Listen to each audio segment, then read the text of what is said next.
They loved the ocean, and they dedicated their lives to training one of its most powerful creatures, the orca. But in the delicate dance between trust and instinct, tragedy sometimes struck. This video honors the orca trainers who lost their lives doing what they loved. Kelty Byrne had her whole life ahead of her. Bright, athletic, and driven, she was a 21-year-old marine biology student at the University of Victoria. But more than anything else, Kelty was a dreamer, captivated by the ocean and the mysterious creatures that ruled it. Orcas weren't just animals to her. They were beings of power, grace, and intelligence. They were what called her to the water.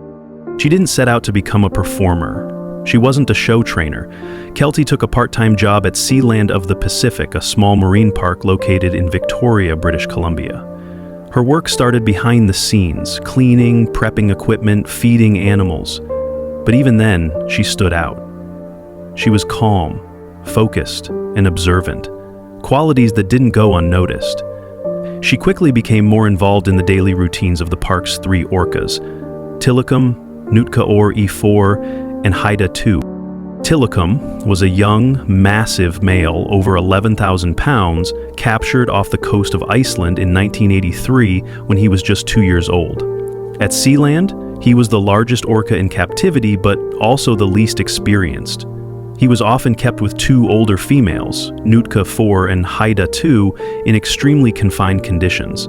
The 3 orcas shared a tank that was small by today's standards. At night, they were kept in a tiny metal module meant to separate them from the public and limit their movement. It was a space barely large enough for them to turn around. The stress this caused was severe. Tilikum was frequently raked by the females, a dominance behavior in orcas that leaves visible teeth marks along the skin. He showed signs of stress and agitation, but management often brushed it off. There was a belief that despite their size and intelligence, orcas in captivity were controllable, manageable with enough food, signals, and showtime smiles. Kelty, for her part, loved being around the animals. She wasn't an official trainer, but she was becoming more comfortable near the water, more familiar with the orcas' behaviors. It wasn't unusual for her to be near the pool during sessions, moving along the slippery platform, completing tasks. It was a routine. It was familiar. But that routine would shatter in an instant. On February 20th, 1991, just another normal day at Sealand, Kelty was finishing a session with the orcas. As she walked along the edge of the pool, she slipped and fell into the water. What should have been a simple accident, a brief scare followed by a quick rescue, became a nightmare. All 3 orcas swam toward her. One of them, Tilikum, reached her first. He grabbed her. Not gently, not curiously. He pulled her under. Kelty fought back. According to witnesses, she surfaced multiple times, struggling to reach the edge of the pool, to climb onto a platform, to survive. But the orcas blocked her. They worked together, preventing her from escaping. Tilikum was the one holding her, but the other 2 orcas were complicit, circling, diving, hurting. Trainers threw life rings, they yelled, they slapped the water, but none of it mattered. The orcas were in control. For 10 long minutes, Kelty struggled in the water, and then she was gone. She drowned in front of her coworkers, helpless, horrified, and unable to intervene. The incident was the first recorded fatality caused by captive orcas, and it sent shockwaves through the marine park industry. Sealand initially attempted to downplay the tragedy, suggesting it was a one-time incident, a fluke. But internally, there were fears. There had been warning signs. Tilikum's agitation, his treatment by the other orcas, the cramped living conditions. Staff had expressed concerns. Nothing had been done. The public response was swift. News outlets reported the story widely. Animal rights groups demanded action. Within months, Sealand of the Pacific announced it would shut down permanently. The facility was no longer considered safe. Its centerpiece, orcas, were soon to be relocated. In 1992, Tilikum was transferred to SeaWorld Orlando. There, his story would only grow darker. Tilikum became a central figure in SeaWorld's performances. His size and presence made him a headliner. But his history followed him. He had now been involved in a human death, and he exhibited complex, often unpredictable behavior. Nonetheless, he was used in shows, bred for captive programs, and kept mostly isolated to manage his aggression. In 1999, Tilikum was linked to a second death, that of Daniel Dukes, a man who trespassed into SeaWorld after hours and ended up in the Orca tank. His body was found the next morning, draped over Tilikum's back. In 2010, a third incident occurred. Dawn Brancheau, a senior trainer, was killed during a performance. Again, Tilikum was the Orca involved. These tragedies brought renewed attention to the case of Kelty Byrne. She had been the first, and her death, as it turned out, was a warning unheeded. The conditions at Sealand, the inadequate housing, the lack of enrichment, the misunderstanding of Orca behavior had all played a role.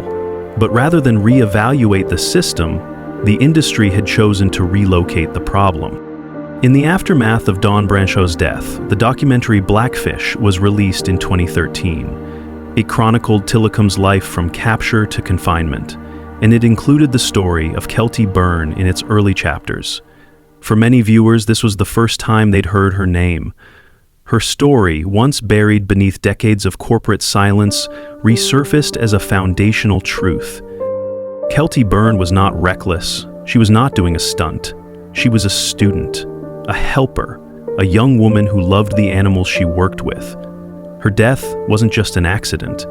It was the result of a broken system, a system that placed wild, powerful animals in artificial enclosures, that prioritized profit over safety, that treated warning signs as inconveniences. In the years since, marine parks around the world have faced growing pressure to reform. SeaWorld eventually ended its orca breeding program in 2016. Yet questions remain. Why did it take 3 deaths? How many signs had to be ignored? How many trainers, like Kelty, had to pay the price for an industry's denial? Kelty's story is a tragic one, but it's also vital. She was the first person ever killed by captive orcas, and her death could have been the last if her warning had been taken seriously. Instead, it became the first chapter in a pattern of avoidable loss. Today, we remember Kelty not just for how she died, but for who she was. A student, a swimmer, a dreamer, a young woman who believed in the majesty of the ocean and wanted to live alongside it. She gave her life in pursuit of that dream. And in doing so, she left behind a question we're still trying to answer. Should these animals ever have been kept in tanks at all?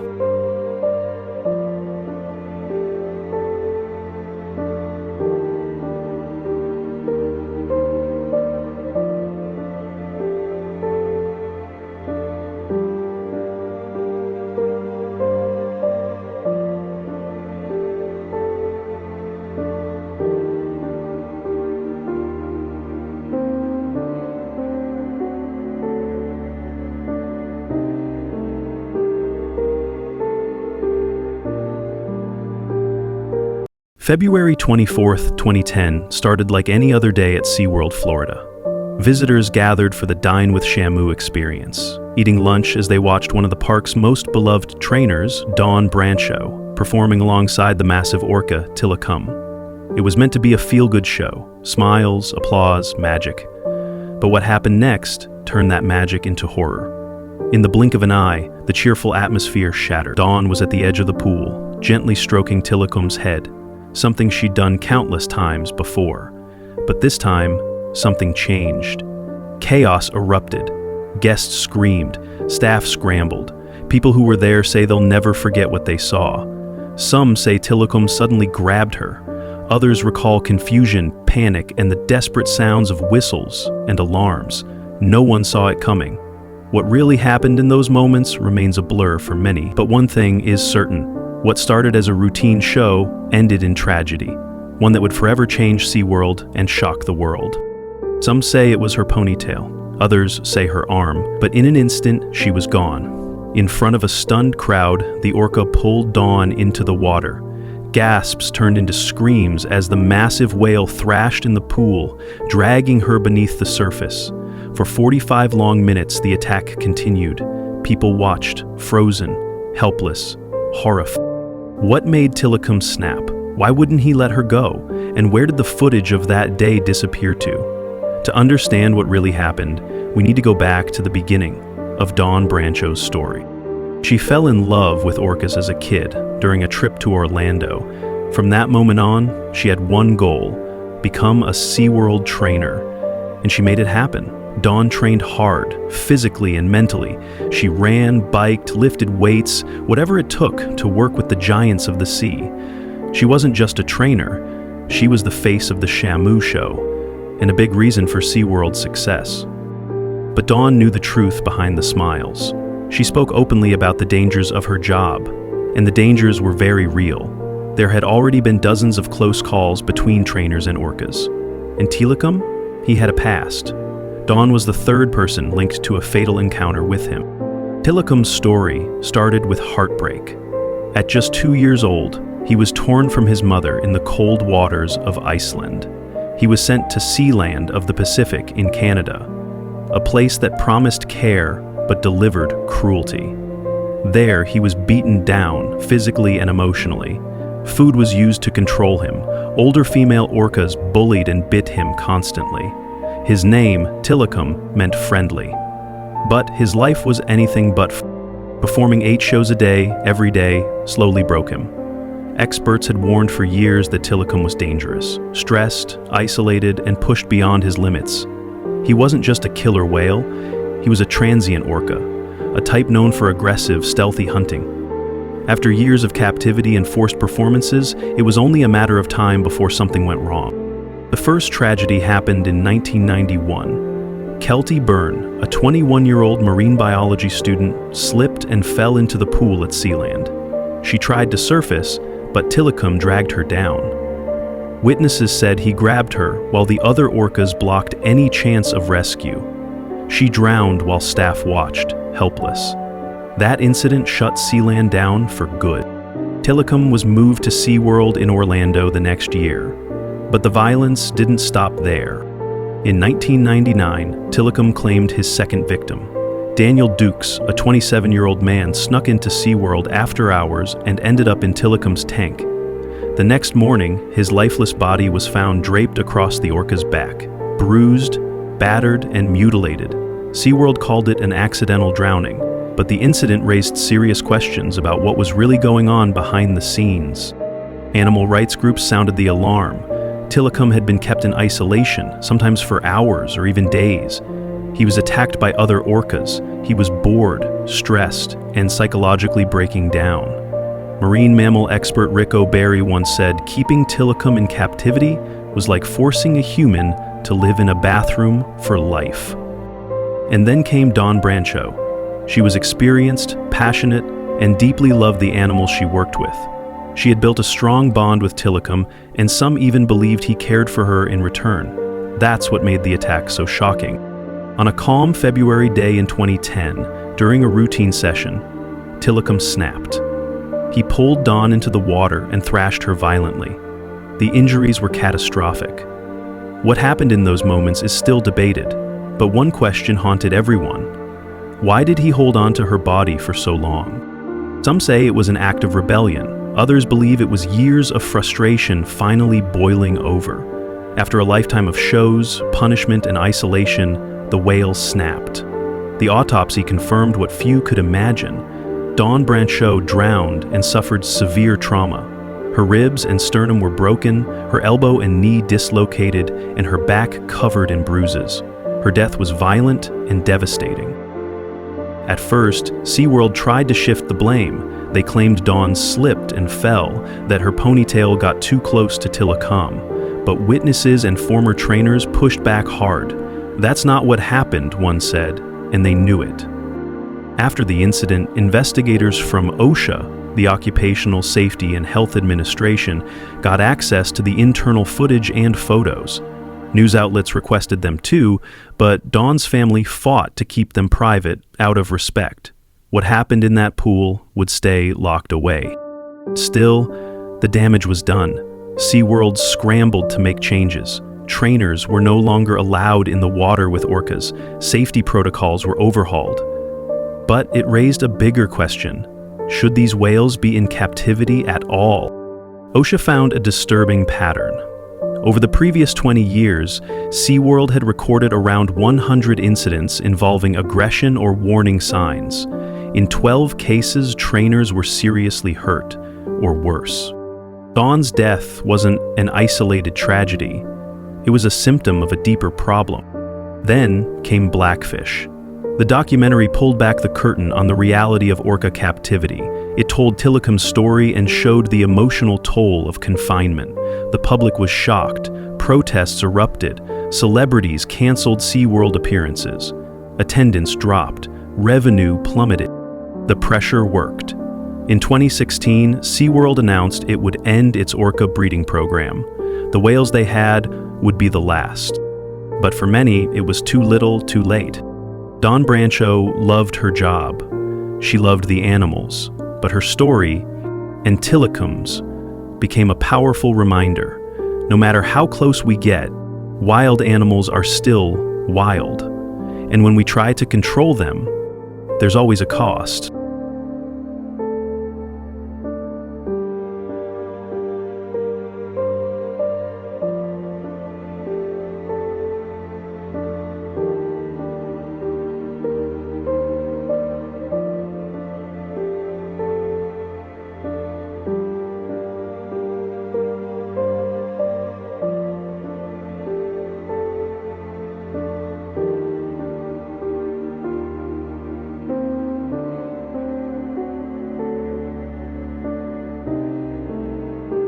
On June 5, 2021, Ocean World Marine Park was buzzing with excitement.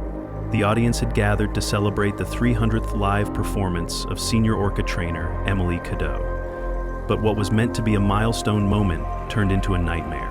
Within moments of the performance, an 11,000-pound orca named Vesper broke formation. What followed was a terrifying display of raw power, as the massive predator unleashed its primal instincts in front of 2,500 stunned spectators. Emily, once in perfect sync with Vesper, was suddenly dragged beneath the surface. She would never resurface alive. They say if you keep a storm in a bottle, don't be surprised when it shatters. For years, warning signs had been ignored. On that day, the storm broke. Emily Cadeau was just 24 years old when her life ended in the most brutal way imaginable. Born and raised in Sarasota, she had always been captivated by the ocean. While most girls her age idolized pop stars, Emily's walls were covered in pictures of orcas, dolphins, and coral reefs. At 19, she landed an internship at Ocean World Marine Park, setting her on the path to a dream career. By 21, she was a full-time trainer, and by 23, she had earned the prestigious title of Senior Orca Handler. It was a rare achievement for someone so young and came with great responsibility. But Emily wasn't just a trainer. She was known for her calm, unshakable presence around the animals. Even the most unpredictable orcas responded to her. She had a special bond with Vesper, one that seemed unbreakable. Other trainers recalled how Vesper would ignore everyone else but would always respond to Emily. It was like he was waiting for her, one trainer said. Their relationship was built on trust, or so everyone thought. Emily believed that harmony was possible between humans and these magnificent predators. But, as the saying goes, you can teach a lion tricks, but you can never forget it still remembers the hunt. Vesper had never forgotten.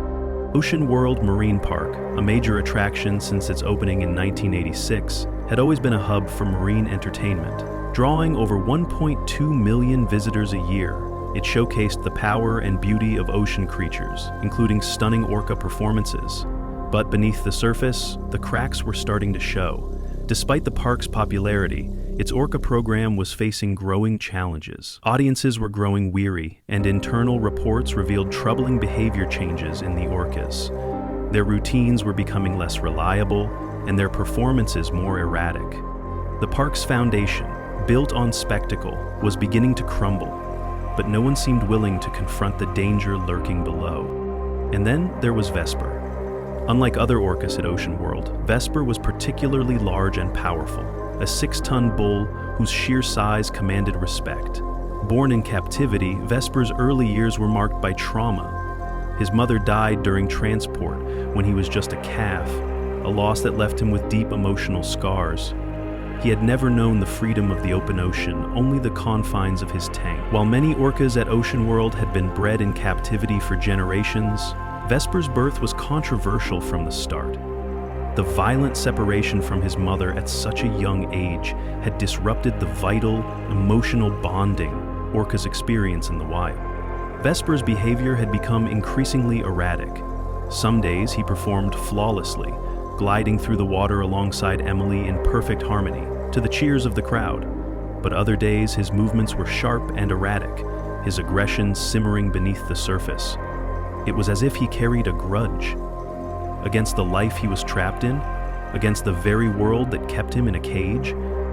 In the days leading up to Emily's final show, Vesper's behavior had taken a dark turn. He became distant, uninterested, almost as if he were shutting out the world. One trainer recalled how, just days before the incident, Vesper refused to follow any commands, swimming in tight circles and slapping his tail violently against the water. It wasn't playful, it was a warning. Emily, who had worked with Vesper for years, noticed these changes too. She couldn't shake the feeling that something wasn't right, but like so many others, she pushed those concerns aside. She hoped it was just a phase and that Vesper would return to his usual routine, but deep down, she knew the truth. No matter how much you train a wild animal, its instincts are always lurking just beneath the surface. Vesper's rebellion had begun long before the attack. It started small, like cracks forming in a dam, but they were impossible to ignore. During training, his movements became unpredictable. He slapped his tail against the water in loud, violent bursts, no longer a sign of excitement but of agitation. His eyes, once warm and responsive, turned cold and distant. He seemed to test the limits of his relationship with Emily. He ignored her commands, refused to swim on cue, and retreated to the farthest corner of the pool. Something inside him had shifted.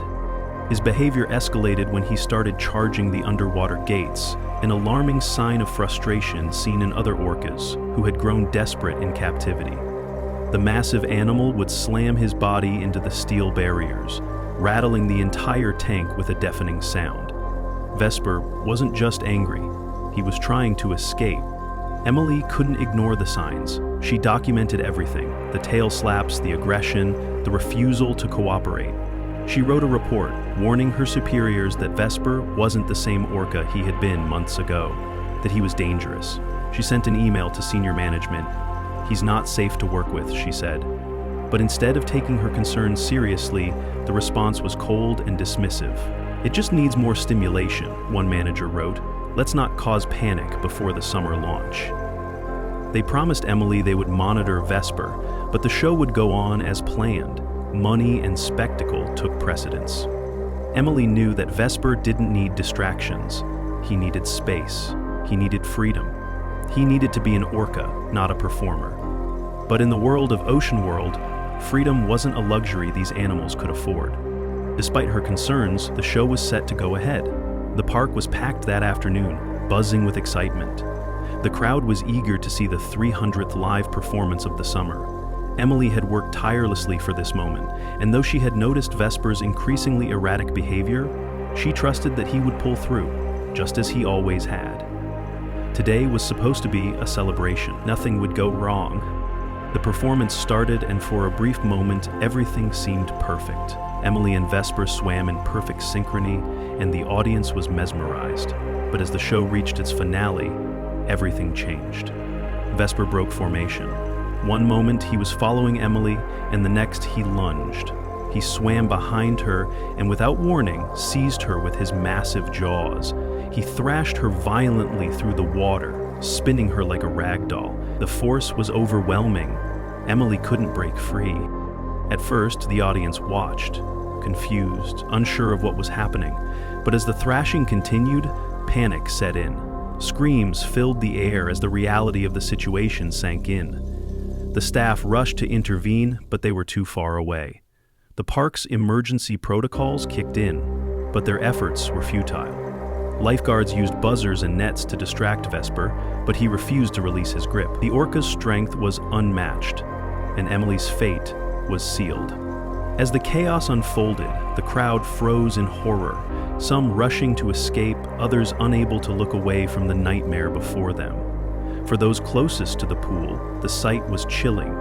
Blood began to stain the water, turning the once clear pool into a crimson nightmare.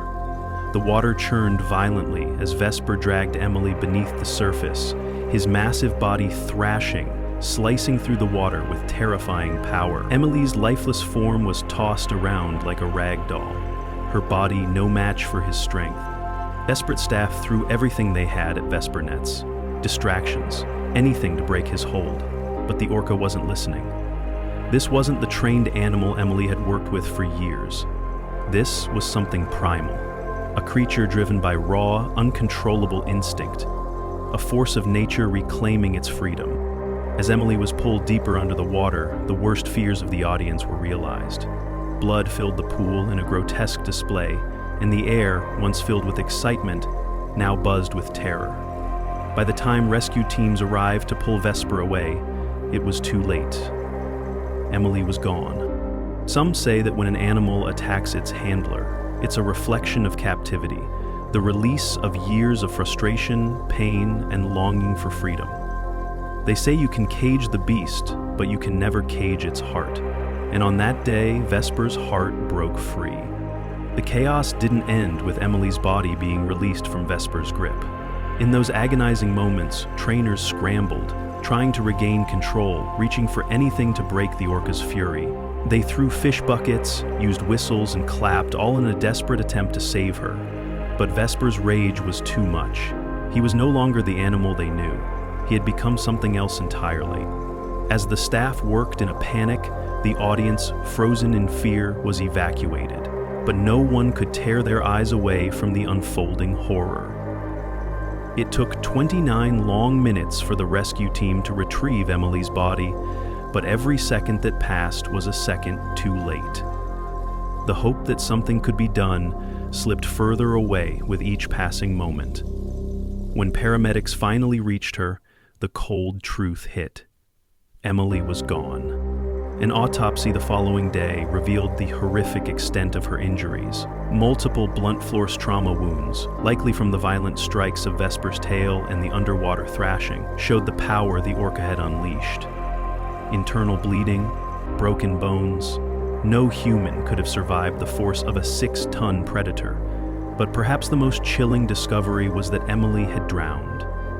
Despite being pulled from the water, the damage had already been done. Vesper had held her down, submerging her for too long. The autopsy also revealed significant tissue loss on her legs and shoulders, confirming the brutality of Vesper's attack. It wasn't just an attack, it was a wild animal, driven by frustration, rage, and the unrelenting need for freedom. Vesper had snapped. The loss was devastating. A young woman, full of promise and love for the creatures she worked with, was gone in an instant. Her friends and colleagues, left to pick up the pieces, struggled to comprehend the tragedy that had unfolded. The world was soon made aware of Emily's death, and Ocean World moved quickly to control the narrative. A press statement labeled it a tragic accident during a training demonstration, framing it as an unforeseeable mishap. There was no mention of the escalating signs of aggression from Vesper, no acknowledgement of the warnings Emily had given. It was a deliberate attempt to downplay the tragedy and protect the park's image. But behind the scenes, the truth began to leak. Whistleblower emails surfaced, revealing a chilling reality. They deleted all behavior reports from Vesper's file, one email read. Everything flagged about his aggression, gone. They didn't want anyone to know how bad it really was. The revelation sent shockwaves through the marine industry. Vesper had shown undeniable signs of aggression, but instead of taking action, management had erased the evidence to protect their profits. Despite the growing public outcry, the story continued to unfold, and the truth about the park's negligence couldn't be hidden for long. The government quickly launched an investigation into Emily's death, but it was clear from the start that it wasn't going to be as thorough as many had hoped. Ocean World's legal team worked relentlessly to control the flow of information, and despite mounting evidence of negligence, the inquiry concluded with a weak, unsurprising statement. No criminal charges will be filed in connection with the incident. It was an easy, clean escape for the park, no accountability, no consequences. What many had hoped would be a chance for justice ended in silence, leaving the public with more questions than answers.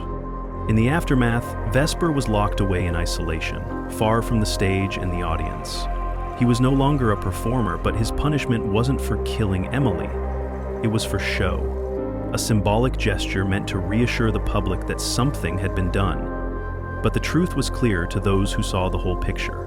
Vesper was still a prisoner. And now, he was alone in his own solitary confinement, far from the freedom he once knew in the wild. The scars of captivity ran deep, and as the saying goes, a leopard doesn't change its spots. Vesper was still the same animal, but now in a different cage. The death of Emily Cadeau wasn't just a tragic accident. It was the result of years of neglect, corporate greed, and a system that cared more about profits than the well-being of the animals it exploited. While Ocean World moved on, continuing its shows and reaping the rewards, the shadow of that day, of the blood in the water, lingered in the hearts of those who knew the truth. For Emily's family, friends, and co-workers, the nightmare was far from over. 2 months after the attack, Ocean World quietly ended its live Orca shows, making no announcement, no grand gesture. It was as if the event had never happened, swept under the rug in hopes the public would forget. But for those who had witnessed the horror of June 5th, the memory was impossible to erase. It stayed with them like a permanent scar. Vesper's fate was sealed in secrecy. The once celebrated Orca, star of countless performances, was transferred to an off-site veterinary facility under the cover of night. The park spun it as a routine move for rehabilitation, but the truth was darker. It was a calculated attempt to distance the park from the disaster. Vesper was no longer part of their public-facing operations, no longer a symbol of their success. But as Vesper was hidden away, whispers began to spread. Anonymous staff members began leaking details about the Orca's behavior after the attack, revealing a much more troubling reality than the park was willing to admit. One email sent chills through those who read it. It described how, during feeding in July, Vesper attacked a male trainer. The trainer was lucky to escape, but the aggression was undeniable. Vesper had become a ticking time bomb, his frustration and anger intensifying in isolation.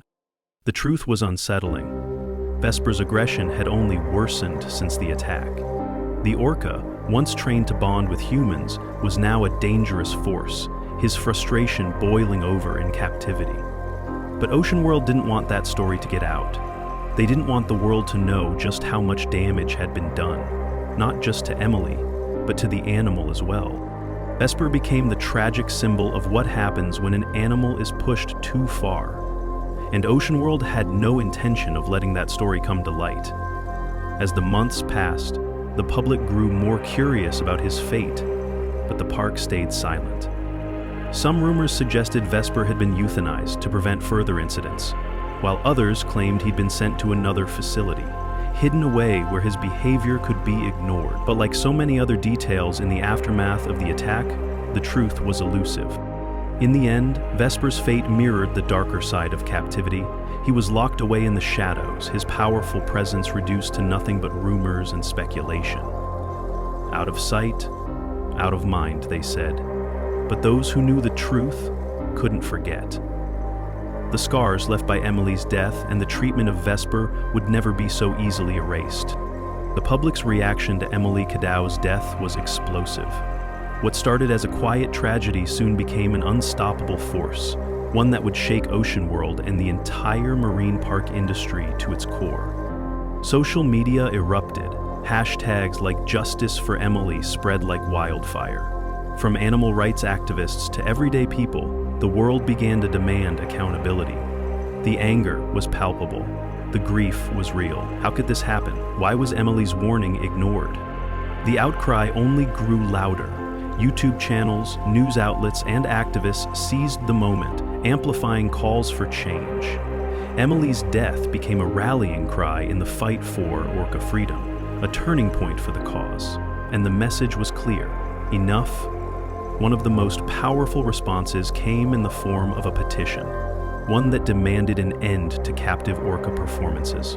Within weeks, it had gathered over 1.4 million signatures from people around the world, many of whom had never even visited a marine park.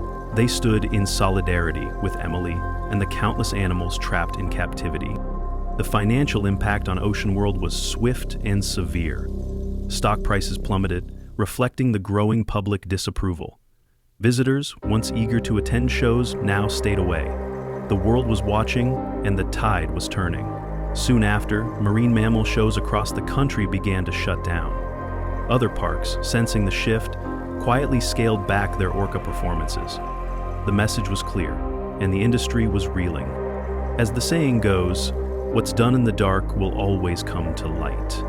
For Ocean World, that darkness had been exposed. Emily Kidow's death became a pivotal moment, a call for change that could not be ignored. Though her passing was tragic, it sparked a movement, one that demanded an end to the exploitation of orcas in captivity. Emily Kidow's death wasn't just the loss of a dedicated trainer, it was a wake-up call to the world. Her story serves as a reminder that even the most trained predators are still wild at heart. No matter how long they're tamed, the instinct to be free will always remain. Her death was tragic, but it marked a turning point. It proved that the exploitation of animals for entertainment doesn't just endanger them, it puts everyone at risk. If you believe animals deserve to live free from captivity, join the fight for their freedom. Share this video, like, and subscribe to help spread the message. Together, we can make a difference. Thank you for watching. Jessica Radcliffe had always been destined for the spotlight. A rising star in marine performance, her passion for working with sea creatures had turned into a dream career. With over 10 years of experience and an unshakable bond with the animals, she seemed unstoppable. But one ordinary afternoon, everything changed. In front of a packed stadium, disaster struck. The water churned, and in the blink of an eye, Jessica vanished. What followed would shock the world and leave a permanent mark on the marine park industry. This is the tragic story of Jessica Radcliffe, the orca trainer whose life ended in a horrifying, unthinkable way. It's a secret story of captivity, trust, and tragedy that no one saw coming. Before she was known as one of the top trainers at Sealand, Jessica was just a girl with a dream. Growing up in the Midwest, she had never seen the ocean, but she was completely obsessed with it. While other children played pretend, Jessica memorized every detail about marine life. By the time she was 12, she could name every dolphin species and list all the orcas at Sealand. For her 13th birthday, her parents took her to the park, and it was there, standing face to face with an orca, that Jessica knew her path was set. She didn't just want to visit the park, she wanted to live there. In her 20s, she started at Sealand as an entry-level trainer. It wasn't glamorous. She cleaned tanks, studied animal behaviors, and worked long hours for little recognition. But Jessica's passion for marine life was unmatched, and it wasn't long before she climbed to the position of senior trainer. Her specialty was creating deep, trusting relationships with dolphins, belugas. Jessica's work wasn't just about training, it was about connection. She felt she could communicate with the animals in a way others couldn't, but the closer she got, the more dangerous things became. Enter Titan. Before he became the park's star, he was just a calf in Iceland, living peacefully with his pod. But everything changed when he was caught and dragged into captivity at the age of 2. The tanks were small, the noise unbearable, and the other orcas were strangers. Titan's aggression grew, first toward other orcas, and then toward his trainers. In 1991, tragedy struck. During a routine session, a trainer slipped into Titan's pool. He grabbed her and pulled her under. By the time help arrived, she was gone. The incident was ruled an accident, but the trainers were uneasy. Titan's aggression was becoming impossible to ignore. Sealand decided to transfer him. They introduced Titan as their biggest, most majestic orca yet. But behind the scenes, trouble was brewing. Titan ignored commands, refused to eat, and showed signs of escalating aggression. But Jessica, ever the believer in redemption, thought she could work with him. She thought she could build trust with a whale like Titan. But Titan had already experienced what it felt like to cause harm. no one imagined what was coming. On an ordinary February afternoon, everything appeared normal. The park's signature Orca show was underway. Families filled the stands, children eagerly watching, their excitement palpable. Jessica was set to perform the finale, a routine she'd done countless times before. Titan leapt from the water, the crowd cheered, and for a moment, it was perfect. But then something changed. As Jessica signaled for Titan's next move, he got too close. His massive jaws closed around her ponytail, and in one swift motion, he yanked her into the water. For a brief moment, the audience was confused. Was it part of the show? But when Jessica didn't surface, and Titan didn't let go, panic set in. The trainers on deck rushed to action, throwing nets, signaling with food and calling out commands. But nothing worked. Titan refused to respond. He kept dragging Jessica through the water, violently thrashing her around. The scene was chaos. The alarms blared, but the attack continued. For over half an hour, the crowd watched in horror, unable to look away. Some spectators screamed. Some covered their children's eyes, and some filmed, unable to believe their own eyes. Jessica resurfaced once, gasping for air, but each time she was dragged under again. Potein's power was too much. At one point, her limp, lifeless body was seen trailing behind the whale. It took more than 30 minutes for the staff to subdue Potein and recover Jessica's body. The injuries were devastating: blunt force trauma, lacerations, and a loss of life that shocked everyone on the scene. By the time the last spectators left, the park was silent. No cheers, no applause, just the horrific realization that they had all witnessed a nightmare unfold in real life. Jessica Radcliffe's tragic death became the turning point, forcing the world to question everything about captivity and the safety of those who work with these animals.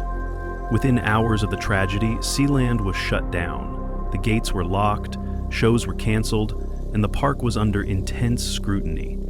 Local authorities quickly launched an investigation, and federal agencies stepped in to piece together what went wrong. Jessica Radcliffe, just 38 years old, was declared dead at the scene. An autopsy later confirmed what many feared. She had died from drowning and severe blunt force trauma, the result of being dragged, struck, and submerged repeatedly. The world was left in shock. News outlets everywhere ran headlines like "Trainer Killed by Killer Whale" and "Orca Turns Violent During Live Show." The public's eyes were glued to the story. But this wasn't the first time Titan, the orca, had been involved in a death, and the questions quickly began to mount. Animal rights groups reignited their long-standing campaigns against orca captivity.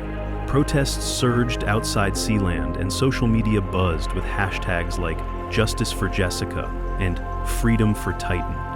Sealand issued a statement calling it a tragic accident and offering condolences to Jessica's family.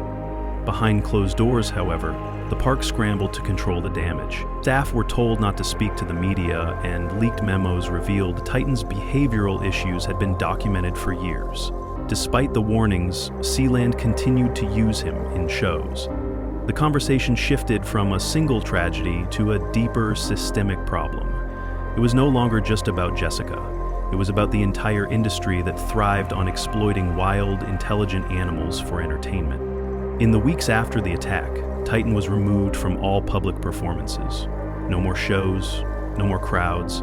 He was confined to a backstage tank, out of sight but still very much a part of the conversation. Jessica's family, once quiet in their grief, now demanded answers. They called for transparency, not just for their own closure, but for every trainer who had ever entered the water with an animal like Titan, unaware of the risks. Their call for accountability sparked nationwide change. Marine parks across the country conducted safety audits, and new regulations were put in place, banning trainers from entering tanks with orcas during live performances. Federal agencies like OSHA imposed fines and set strict mandates that would forever alter how marine parks operated. But the impact of Jessica's death went beyond policy changes. It triggered a cultural reckoning. Documentaries like Blackfish highlighted the story of Titan and the events that led to Jessica's death, forcing the public to question the ethics of keeping these creatures in captivity.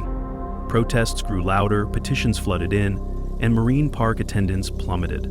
The illusion of harmless entertainment had been shattered, and it was Jessica's story that broke it wide open. Her name became a symbol of a much-needed global change, a reminder that even the most dedicated, beloved trainers were vulnerable to the unpredictable force of nature. Her death raised hard questions. Was this preventable? Was Titan, a wild animal taken from the sea, destined to lash out? Could captivity have broken him, leaving him unable to control his instincts? The tragedy of Jessica Radcliffe and Titan's violent outbursts forces us to confront uncomfortable truths. When wild animals are kept for our entertainment, who truly holds the power? Is it the trainers who dedicate their lives to understanding these animals, or the animals whose nature can never be fully tamed? This story isn't just about one woman and one whale. It's about all the lives forever changed by the consequences of captivity. The questions linger, and they demand answers. Do you think this could have been prevented? Should animals like Titan be kept in captivity for our entertainment? Share your thoughts below. Marina Lizaro had always dreamed of swimming with giants. From the time she was a little girl, the ocean called to her, not just for its beauty, but for the powerful creatures that ruled its depths. Orcas, the ocean's apex predators, became her life's mission. She trained for years, studying their behavior, building trust, and forming bonds that few others dared to try. By the age of 33, Marina wasn't just any trainer. She was one of the best in the world. At Ocean World Orlando, Marina had spent a decade working with the park's star orca, Nyla. A stunning 19-foot, 8,000-pound force of nature, Nyla had been captured from Iceland and brought to the US years earlier. To most, she was a performer. To Marina, she was family. Their connection was undeniable. One colleague put it simply, what Marina had with Nyla, it was rare, like they shared the same soul underwater. They moved as one in the tank, graceful, fearless, in sync. Audiences cheered as the two danced through the water in seamless stunts. Marina didn't just train Nyla, she understood her. She spent hours beyond the shows, talking, watching, listening. But even the strongest bonds can crack. Behind the applause and perfect performances, there were warning signs, subtle ones, easy to ignore. Nyla had a history of small outbursts, snapping at the water, sudden tail slaps, moments of tension. Trainers chalked it up to stress, the cost of captivity, or just orca behavior. But wild instincts don't vanish in a tank. And one warm June afternoon, everything broke. What happened that day would change Ocean World forever. A show that started like every other ended in chaos, fear, and tragedy. A trainer's trust was shattered. A life was lost. This is the story of Marina Lizaro, a woman who gave everything to the sea, and the terrifying moment when the sea gave nothing back. Nyla wasn't born in a tank. She came from the cold, deep waters off the coast of Iceland, wild, free, and untamed. But that freedom ended in 1992 when she was captured and brought to Ocean World Orlando. From the moment she entered captivity, she became both a marvel and a mystery. Towering at 19 feet and weighing 8,000 pounds, Nyla was a force of nature. Her power was undeniable, her presence unforgettable. In the eyes of the audience, she was perfect, gliding through the water with elegance, performing tricks with exact timing, leaving crowds gasping in wonder. But for the trainers who worked closely with her, there was something else. Something off. Underneath Nyla's beauty was a tension no one wanted to talk about. There were signs, small at first, refusing hand signals, popping her jaw, a known sign of frustration, sudden, sharp movements near the edge of aggression, a tail slap here, a lunge there. Trainers noticed, some whispered. Most shrugged it off. She's just being an orca, they'd say. But not everyone agreed. A former trainer once admitted, there were red flags, we all saw them, but no one wanted to be the one to say Nyla was dangerous. Over the years, Nyla's warning signs were brushed aside. Management blamed stress, the environment, or simply called it wild animal behavior. But beneath the surface, Nyla was changing. The pressure to perform, the isolation of captivity, the loss of her natural world. It was building up inside her, and no one wanted to believe that the star of the show could snap, except maybe Marina. She knew Nyla better than anyone. She'd seen the patterns, read the body language, felt the shifts in energy. Still, her bond with Nyla made her believe it could never turn dangerous. That trust would prove fatal. It was a humid summer afternoon in Orlando, the kind of day where the sun feels heavy and the scent of salt water clings to everything. Families streamed into Ocean World in flip-flops and sunscreened, their kids tugging at their arms, eager for one show above all others, Dances with Giants. At exactly 2:30 p.m., the gates opened. The stadium filled quickly, voices echoing across the arena. Beneath the bright sky, the surface of the pool shimmered like glass. Behind the scenes, Marina Lysaro stood calm and focused. This was her stage, her routine, and most importantly, her Orca. The highlight of today's show was a breathtaking stunt. Nyla would rise from the water, lifting Marina high into the air on her rostrum. It was a move they'd rehearsed dozens of times, always perfect, always in sync. The audience loved it. It was trust, power, and beauty rolled into one unforgettable moment. But something felt different. Marina didn't say it out loud. Maybe she didn't fully recognize it. A small hesitation in Nyla's swim, a flick of her tail, a look in her eye. Something was off. But the show had already begun. The music was playing, the crowd was cheering, and Marina dove in. From the moment the show began, something felt off. There was a strange tension in the air, one that even the cheering crowd couldn't cover. Marina took her place at the edge of the pool, scanning the water. She was waiting for Nyla's cue, the moment the Orca would swim up, start the routine, and dazzle the audience like always. But Nyla didn't come. She hovered just below the surface, gliding slowly, almost reluctantly. Her massive black and white body moved with hesitation, not the sharp precision Marina had come to expect. Marina raised her arm and gave the familiar signal. Usually that was all it took, but Nyla hesitated again. "She's just being stubborn," Marina whispered to herself. "She'll snap out of it, she always does." But this time, she didn't. At exactly 2:47 p.m., the trick was about to begin. Marina stood poised at the edge of the tank. The crowd leaned forward, their eyes locked on the water. She raised her arm again, the signal for Nyla to approach and lift her high into the air. It was their signature move, something they had practiced hundreds of times. But Nyla didn't follow the script. At first, it was just a small change, a slight curve in her swim path, a moment's delay, but Marina felt it, deep in her gut. She knew Nyla too well to ignore it. Still, she stayed calm, kept smiling, and got ready anyway. The show had to go on. Then it happened.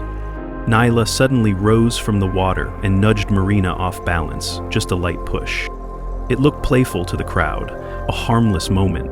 Marina laughed, splashed the water, trying to keep things smooth. But inside, her instincts screamed. That wasn't normal. That wasn't part of the routine.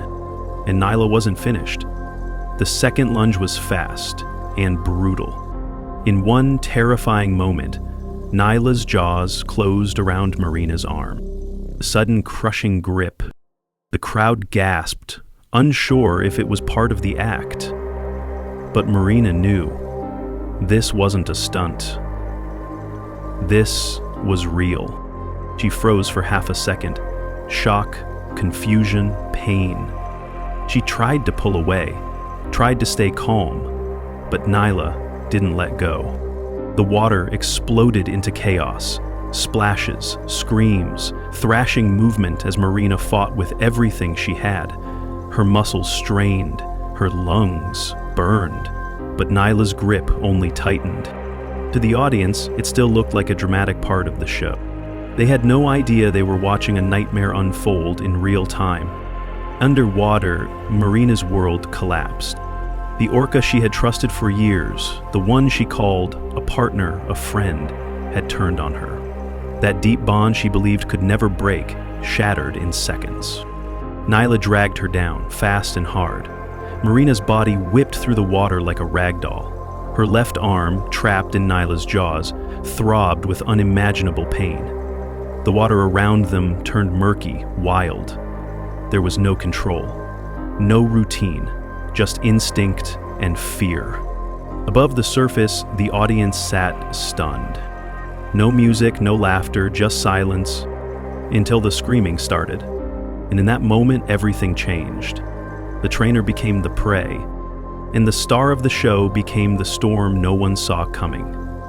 Marina's body was being thrashed like a rag doll. The water churned violently around her, waves crashing with every movement of Nyla's massive frame. She struggled with everything she had, kicking, twisting, trying to break free, but it was no use. Nyla was too strong.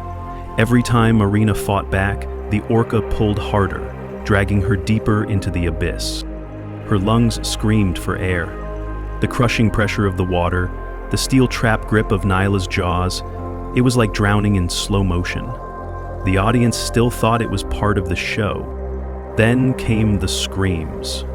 One by one, the crowd began to realize something was horribly wrong. People stood up, pointing, shouting, children cried. Panic spread through the stands like wildfire.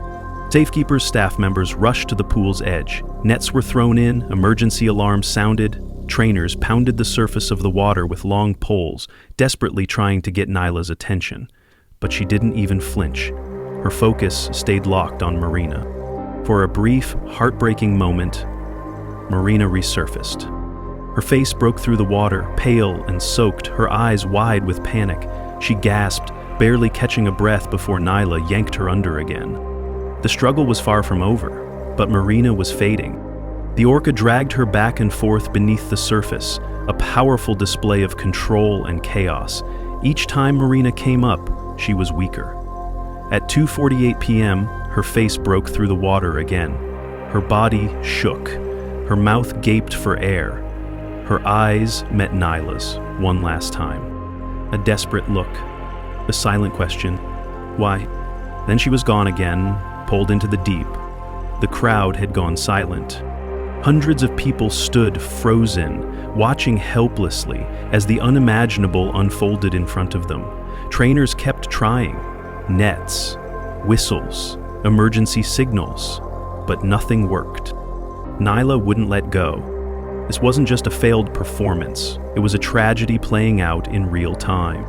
At 2:55 p.m., Marina's body was finally released. Her limp form floated to the surface. Staff pulled her onto the slick concrete poolside.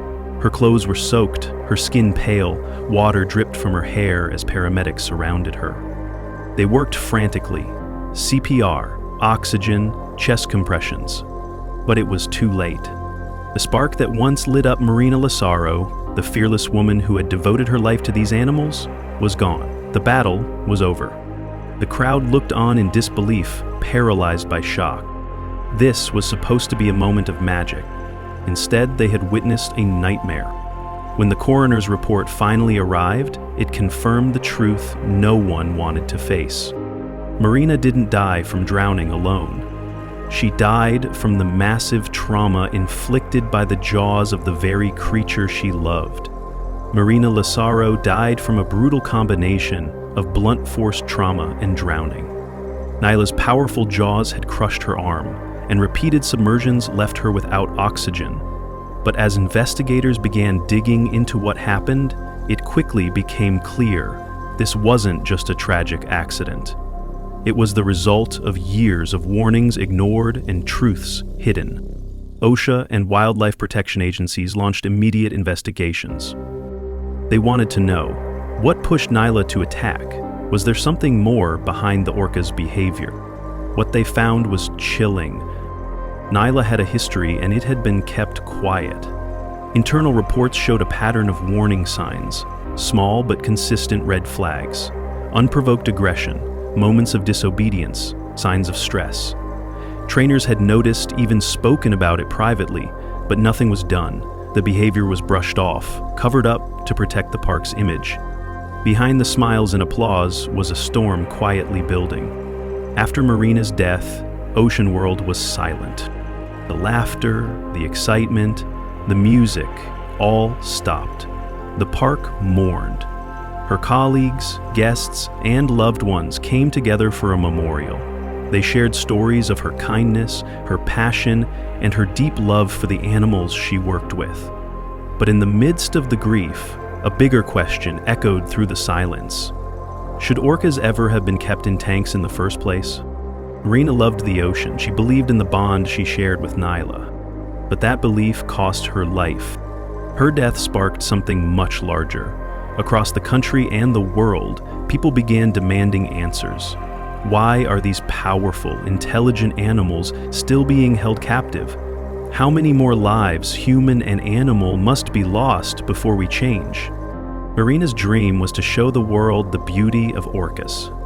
But the place that once felt like her sanctuary had become a prison for them both.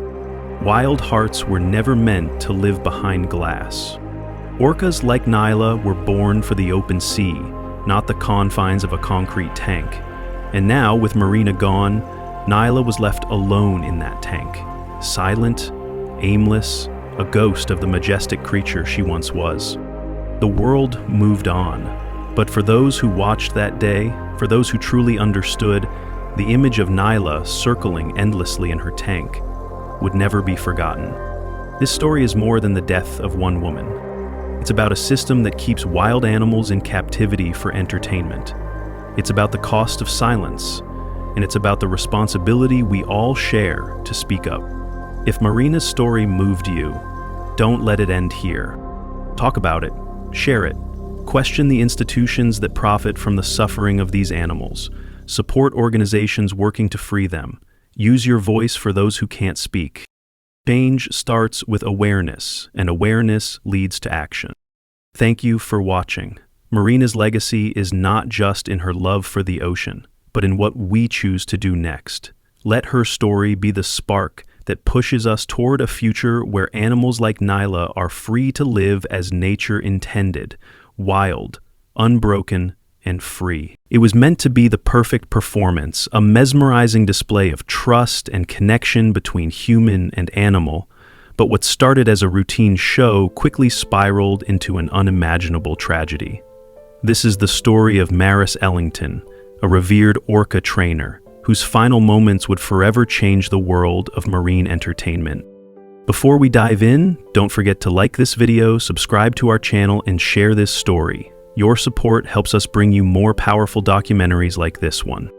Maris Ellington wasn't just another marine mammal trainer. From a young age, she was captivated by the ocean. While most kids were collecting seashells, Maris was memorizing the names of every species of whale and dolphin. By 10, she could mimic their calls, and by 16, she was volunteering at her local aquarium, cleaning tanks, taking notes, and asking the kinds of questions no one else thought to ask. By the time she was 24, Maris had earned an honors degree in biology, specializing in marine behavior. But it wasn't just her academic achievements that set her apart. It was her unique bond with the animals. She had an extraordinary ability to connect with them, to read their emotions, to understand them on a level that even the most seasoned trainers found difficult to comprehend. Colleagues often remarked that she shared an almost unspoken language with the orcas, those powerful black and white predators of the sea that many trainers approached with caution. Yet with Maris, the orcas seemed to lean in, to trust her, to respond in ways that were almost supernatural. Her deep connection with the whales didn't go unnoticed. Within a year of graduation, Maris was recruited by Ocean World, one of the world's most prestigious marine parks. It was a dream come true. She quickly became one of the park's most trusted orca handlers, a rising star in the world of marine entertainment. Visitors came to know her by name, and trainers in training looked to her for guidance. But Maris wasn't just a performer in the pool, she was a protector, an advocate for the well-being of the animals in her care. Behind the scenes, she was tirelessly working for better treatment, advocating for more enrichment, and ensuring that the orcas' lives weren't just about entertainment, but about care and respect. But what seemed like a dream career would soon take a tragic turn. forever altering the course of marine mammal training. Maris Ellington believed in coexistence. The idea that humans and these enormous predators could form a bond based on respect, not dominance. She often said, "They don't work for us, we work together." But in the world of marine entertainment, things are rarely as they seem. Behind the smiles, the perfect jumps, and the synchronized waves, there were complex creatures, intelligent, emotional, and sometimes unpredictable, and Maris understood that better than most. But on that fateful day, even she couldn't predict what would happen next. Ocean World Marine Park was a towering monument to humanity's fascination with the sea. Stretching across 60 acres of meticulously designed enclosures, theaters, and artificial lagoons, the park attracted millions of visitors each year. Its crown jewel was the Orca Spectacular, a high-energy, emotionally charged show featuring some of the largest predators ever held in captivity. Behind towering glass barriers and crashing waves, the killer whales performed with breathtaking precision, leaping, spinning, and splashing on cue, creating awe in the eyes of children and wonder in the hearts of adults. But beneath the applause and admiration was a darker story, a complex history filled with both beauty and shadows. Ocean World's Orca program began over 3 decades ago, during a time when capturing wild orcas was still legal in some parts of the world. Early shows were simple displays of power and obedience, but as the years passed, the choreography became more elaborate. Trainers entered the water with the orcas, surfed on their dorsal fins, and even kissed the whales on the nose. What the public didn't see, however, was the immense psychological and physical pressure placed on both the humans and the animals to maintain the illusion of harmony. The true cost of the show was hidden beneath the surface, and as much as Maris loved her orcas, she knew that this world, the one built on spectacle and performance, wasn't as perfect as it seemed. One orca in particular stood out, a massive 11,000-pound bull named Cairo. Captured off the coast of Iceland as a calf, Cairo had spent over 20 years in captivity. At 23 feet long, he was a commanding figure, muscular, broad-finned, and marked with deep scars on his flanks from dominance battles with other males.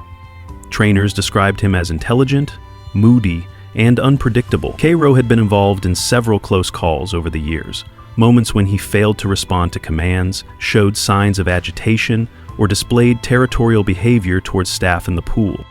Though no incidents resulted in injury, they were recorded in internal logs, filed away quietly without much attention. Experts had long warned that orcas, especially males, could develop behavioral issues in captivity. In the wild, these creatures roam up to 100 miles a day, traveling with tight-knit family pods and forming complex social bonds. But in captivity, isolated from natural stimuli and kept in artificial pods, frustration can build. Dr. Elaine Satterfield, a renowned marine biologist and former consultant to Ocean World, once stated, "When you remove an animal like an orca from its natural environment, you're not just putting it in a tank, you're putting its mind in a box, and sometimes it breaks." Despite the warnings, Cairo remained a star. He drew crowds, performed on cue, and, most importantly, trusted Maris. At least, he had. But in the weeks leading up to that day, something had changed. Cairo had begun floating listlessly at the surface, less responsive to trainers. He started jaw-popping more frequently, a known sign of agitation or dominance in orcas. The signs were subtle, but they were there. And on the morning of the attack, the surface of the water was calm, deceptively calm. No one could have known that beneath the stillness, something was brewing. February 17th. The morning sun beamed brightly over Ocean World Marine Park, and the air buzzed with anticipation. Visitors poured into the amphitheater for the park's midday Orca Spectacular show. Backstage, Maris Ellington prepared as usual, running through her pre-show checklist, checking in with the handlers, and watching Cairo through the glass as he circled the performance tank, slowly. At 11:46 a.m., Maris stepped onto the poolside platform. Her wetsuit was zipped, her hair was tied back, and her headset was in place. The stadium erupted in cheers as Cairo breached the water in a perfect arc, soaking the front row, It seemed like any other performance, smooth, rehearsed, flawless. But there were signs that things weren't quite right. Cairo hesitated on 2 cues. He delayed a slide onto the platform, and his tail slaps were more aggressive, creating deeper reverberations across the pool's surface. Trainers noticed it. Maris saw it. Still, she continued, guiding him with practiced movements, reward signals, and calm body language. The bond between them, built over a decade, made her confident, perhaps, though, a little too confident. At 11:58 a.m., the show reached a familiar moment. A close contact routine Maris had performed countless times before. Standing on a submerged platform, she faced Cairo directly. She extended her arm, signaling him for a side swim. But something was off. According to a witness in Section B, Maris was mid-signal when the mood changed instantly. Cairo dipped beneath the water, then resurfaced, but not where he should have. Something was wrong. Without warning, Cairo lunged. His jaws clamped down on Maris's arm, yanking her into the water with terrifying speed. Gasps erupted from the crowd. Some thought it was part of the act. Others knew it wasn't. Underwater, chaos unfolded. Trainers on the edge of the pool sprang into action, activating emergency protocols. Underwater tone generators, devices meant to distract and redirect the whale, were deployed. Cairo ignored them. He held Maris under, thrashing, diving, spinning with her in his grip. Seconds dragged into a minute. Then, 2.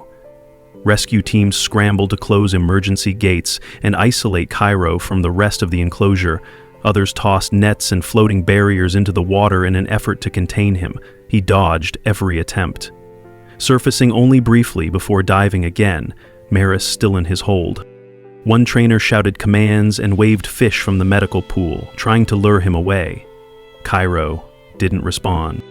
At 12:03 p.m., the emergency dive team arrived, but safety protocols were strict. No diver could enter while the whale remained aggressive.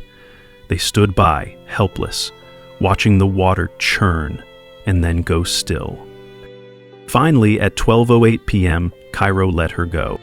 Staff pulled Maris's body from the pool. She was unresponsive.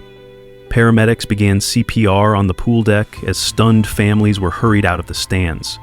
Children cried. Parents stood frozen, unable to process what they had witnessed. At 12:23 p.m., Maris Ellington was pronounced dead. In just under 7 minutes, a decorated career, a deep bond, and a decade-long relationship came to a sudden, violent end. Why did Cairo snap? Was it stress? Was it instinct? Or something deeper? Something we still don't fully understand. What remained in the pool was silence, and a question that would haunt Ocean World forever. In the hours that followed, the park went into immediate lockdown. All shows were canceled. The amphitheater was sealed off. Just before sunset, Ocean World released a short public statement. "We are deeply saddened to confirm the passing of one of our most experienced and beloved trainers, Maris Ellington. Our thoughts are with her family, friends, and the entire Ocean World team during this devastating time. We are fully cooperating with authorities in the investigation." No questions were taken. No further comments were made. The Occupational Safety and Health Administration, OSHA, launched an investigation. Federal wildlife officials were brought in. Veterinarians began monitoring Cairo's behavior. Hours of show footage were analyzed, frame by frame. Internal reports were pulled, documents outlining previous incidents involving Cairo, none of which had ever been shared with the public. Within 48 hours, Maris's autopsy was complete, but answers were still hard to find. The findings were devastating. Maris Ellington had suffered massive trauma, blunt force injuries to her chest, abdomen, and neck, multiple fractured ribs, a dislocated shoulder, and severe internal bleeding in her lungs. The official cause of death was ruled as drowning due to prolonged submersion, but the medical examiner made it clear, even without drowning, the internal injuries alone could have killed her. Within days, details of the autopsy leaked to the press. The public reaction was swift and furious. News outlets across the country ran headlines that couldn't be ignored. Orca kills veteran trainer. Tragedy at Ocean World. Killer whale turns deadly. Footage of the moments before the attack, Maris smiling, waving to the crowd, children cheering, was replayed endlessly on TV and online. Talk shows and news panels debated the ethics of keeping intelligent predators in captivity. Former trainers stepped forward. One told Express Coquet, "We've been warning about Cairo for years. That whale was in distress. No one wanted to hear it." Protests erupted outside Ocean World's gates. Animal rights groups called for the immediate release of all captive orcas. Social media ignited with hashtags Justice for Maris and Free Cairo, shut down Ocean World. The front gates of the park turned into a memorial site. Flowers, candles, photos, and handwritten notes left by fans, fellow trainers, and grieving families. Some mourned Maris. Others demanded change. What started as a tragedy became something bigger, a national reckoning. This wasn't just about one whale or one woman. It became a flashpoint in a long-running battle over captivity, animal rights, and the dark reality behind marine entertainment. The core question wouldn't go away. Could this have been prevented? And if so, why wasn't it? Maris Ellington's death wasn't an isolated event. It was another chapter in a disturbing pattern that has haunted marine parks for decades. At the heart of it all is one simple, deeply uncomfortable question. Should orcas, highly intelligent, social, wide-ranging predators, ever be kept in captivity? For years, marine parks answered yes. They claimed the shows were safe, the whales were well-fed and enriched, the trainers were experts, but the attack on Maris, like the ones before it, cracked that illusion wide open. Just a decade earlier, in 2010, SeaWorld trainer Dawn Brancheau was killed by a 12,000-pound orca named Tilikum. That attack too was shocking, brutal, and public. It triggered a federal investigation, inspired the explosive documentary Blackfish, and sparked global outrage. Dawn's death became a symbol of a system stretched too far, too long. Now, history was repeating itself. And this time, the world was watching even closer. Should these animals be performing at all, or are we witnessing the cost of ignoring the warning signs again and again? A decade after Maris Ellington's death, the same painful questions came roaring back. Marine scientists had warned us for years. Captivity takes a heavy toll on orcas. In the wild, these apex predators swim up to 100 miles a day. They hunt, play, form lifelong bonds, and communicate in complex vocal dialects.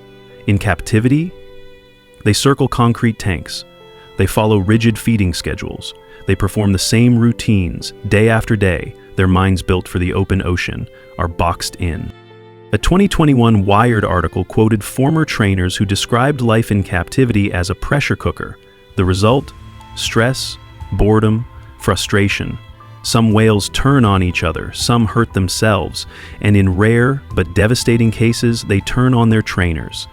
Dr. Jen Sorensen, a marine behaviorist, put it simply: "We've underestimated them. Orcas remember, they grieve, they strategize, and when their world shrinks too small, some break, not because they're monsters, but because they're sentient." The parallels between Maris and Dawn Brancheau, another trainer killed by an orca 10 years earlier, were hard to ignore. Both were experienced, both were admired, both were killed by animals they loved, in parks that had been warned something could go wrong. And yet, what complicates this further is the deep emotional connection trainers form with orcas. They don't see them as threats. They see them as partners, sometimes even family. Many trainers accept the risks, but the public started asking, should those risks even exist? At what point does a show stop being magical and start becoming exploitation? After Maris's death, the backlash was immediate. Petitions gained millions of signatures. Lawmakers re-examined stalled bills. Marine parks were suddenly on trial, not in court, but in the court of public opinion. Because when a top predator turns on the one person it trusts most, it forces us to reconsider everything we thought we knew about trust, control, and captivity. Ocean World responded quickly. Within weeks, they halted all in-water orca performances. Trainers were pulled from the pools, safety protocols were rewritten. Outside experts, marine biologists, behaviorists, even former critics were brought in to help create safer, more ethical training programs. The once flagship Orca show was quietly scaled back. But for many, it was too little, too late. Still, Maris's legacy didn't end there. 6 months after her death, her grieving family founded the Maris Ellington Foundation. Its mission: fund marine mammal research, improve safety training for animal handlers, and support responsible wildlife care. Scholarships were launched for students entering marine science. Donations poured in from around the world. Ocean World held a candlelight vigil by the main tank. Trainers stood in silence, wetsuits zipped, heads bowed. Flowers floated on the still water. And below the surface, Cairo, the orca who had taken her life, moved slowly, silently, as if mourning in his own way. To those who knew her, Maris wasn't a thrill seeker. She was a caretaker, a listener, someone who saw orcas not as performers, but as equals. She never treated them like tools, one former coworker said. She spoke to them. That's what made her special. She wasn't naive about the risks, another added, but she believed in the bond. She believed in the work. Her story ended in tragedy, but her legacy lives on. In every conversation sparked by her death, every new policy passed, every young scientist inspired, and in every orca given a little more space to live as nature intended. Maris Ellington's story is more than a tragedy. It's a reflection of our complicated relationship with the wild. It's a story of love, loss, and the fragile line between trust and danger. It's a challenge to how we define care, whether we truly love these animals or simply love what they do for us. It's about the cages we build, not just with steel and concrete, but with ignorance, profit, and pride. Can we claim to care about orcas and still deny them the freedom they were born to know? These are not easy questions, but they are necessary ones. In the aftermath, something shifted.